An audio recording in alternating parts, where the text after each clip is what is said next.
তো বন্ধুরা, আমি আজকে কোনো ব্লগ ভিডিও দিচ্ছি না। হ্যাঁ, এটাও ব্লগ ভিডিওর মধ্যে পড়ে। তো আজকে আমি আমার ভাড়া বাড়ির হোম ট্যুর দিচ্ছি। হ্যাঁ, আমি ভাড়া বাড়িতেই থাকি, তাই আমি ভাড়া বাড়িরই হোম ট্যুর দিচ্ছি। আমি যেখানে থাকি সেটাই আমার বাড়ি, তাই না বন্ধুরা? প্রথমেই তো তোমরা দেখতে পেলে আমার খাট, তারপরে এপাশে হচ্ছে চেয়ারের উপরে মিক্সি রাখা আছে। এইখানটায় আমি মশলা বাটি।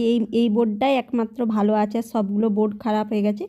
আর ওই পাশে আমার ব্ল্যাঙ্কেট, মশারিগুলো সব কিছু রাখা আছে। তো এটা একটা রুম, প্রথমেই দেখিয়ে দিই এই রুমটা। আর এই পাশে আছে একটা শোকেস রাখা আছে।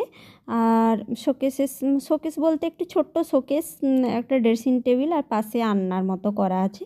হ্যাঁ, ভাড়া বাড়ি যেহেতু একটু এরকমই নিয়েছি। আলমারি টালমারি এখনও পর্যন্ত আমি নিইনি, আর দেখা যাক কবে কি নেই বা নিতে পারি। আর এইদিকে দেখো একটা টি টেবিল রাখা আছে, আর এই পাশে দেখো দেয়াল আলমারিতে আমার বইপত্র ওপরেও সব কিছু রাখা আছে। এখানে টি টেবিলের উপরে তোমাদের দাদাভাইয়ের আমার বিয়ের ফটো রাখা আছে। তার পাশে রাখা আছে জলের বোতল। আর এখানে এই জিনিসটার উপরে টুকিটাকি সব কিছু রাখা হয়, ব্রাশ টাশ এইরকম। এই টি টেবিলটার উপরে রাখা আছে। টি টেবিলে খাওয়া হয়, কিন্তু আমরা নিজে এত বড় যেহেতু ডাইনিং স্পেস আছে, তো আমরা নিচে বসেই সব খাওয়া দাওয়া কিন্তু করি বন্ধুরা, ওই ডাইনিং স্পেসটাই। তারপরে দেখো এই রুমটা থেকে বেরিয়ে গেলে এখানেও একটা চেয়ার রাখা আছে। তারপরে রুমটা থেকে এই খাটের তলায় কিছু টুকিটাকি জিনিস আছে। তো এই দেখো এইটা রুম, মেন রুম। তারপরে এটা দেখো আমার ডাইনিং রুম। এই তো কপার লাগানো আছে, এটা পুরোটাই ফাঁকা একদম। তো এখানে যে আসন টাসনগুলো রাখা আছে, এখানে আমাদের খাওয়া দাওয়া হয়। আর ওপাশে আছে বাথরুম, এখানে ফ্রিজটা রাখা আছে, এখানে একটা খালি গ্যাস ট্যাঙ্কি রাখা আছে।